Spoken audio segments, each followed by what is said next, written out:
And the honourable member for Bradford South highlighted that they were real people, which insinuated that we have no understanding.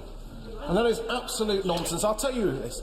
I went to a school bottom of the league table. My father died at an early age. We had bailiffs on the doors. There wasn't any support. We absolutely do understand the importance of providing opportunity. That's what drove me in politics. And that's why I support universal credit. And I don't want to see it being paused, because it does offer a transformational opportunity for people. And I'm not just plucking stats out the air. I've hosted roundtables. I've done visits to the job centres. I've talked to people who are vulnerable, people who are having to navigate incredibly complex and unique and individual challenges. And for the first time, with predominantly cross-party support, we have brought forward a system that is designed to treat people as individuals, giving them the tailored support. We simplified. I'll do one intervention. Thank the former Minister for giving way. He says, and I understand his perspective and his side's perspective on not wanting to pause the rollout, and he emphasised he doesn't want to pause the rollout, but he didn't mention about any potential fixes. Does he appreciate the concerns that have been raised and the fact that there are areas in which universal credit could be improved? I have only just started. I don't have very long left. So the key for me, first of all, the simplifying of benefits. You frankly had to be a nuclear physicist to be able to navigate. And we all saw in our casework some of the most vulnerable people missing out on benefits that they were entitled to. That was the absolute driving priority for bringing forward universal credit. It removed the cliff edge where those wanting to go into work, those wishing to progress into work, those who were desperate to build up those hours, particularly those with disabilities, fluctuating health conditions, were unable to break through that 16-hour barrier. That's now been removed.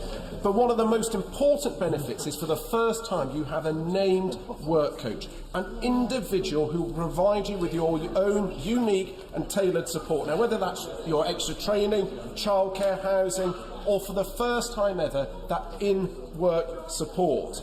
And when you talk to the staff in the job centres, they are incredibly enthused because we have empowered them to be able to identify the help and support for those people and bring them together, combined with the refresh of our job centres, bringing in that attitude for the first time that we want to help, a can-do attitude, not trying to find reasons why people can't do things, but to do everything we can to give people that opportunity.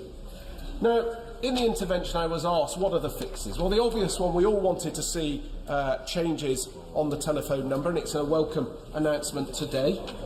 Then I want to see greater engagement with employers to bring them into the job centre, because my honourable friend from Broxtowe earlier mentioned about that we are very close to full employment, and a lot of the people still looking for work are further away from the jobs market. They need that additional help. And during my time as a Minister for Disabled People, I talked to so many people who were so desperate to be given an opportunity, who had skills, but there weren't the employers coming forward to try and hook up with that. And we, as a society, through our Refresh Job Centre network, need to be reaching out to employers and saying to them, where are your skills gaps? How can we help you make those changes and adaptations to take advantage of the huge wealth of talent with the right support and come and contribute and make a positive difference both to the employer and to those individuals? That has to be an absolute priority.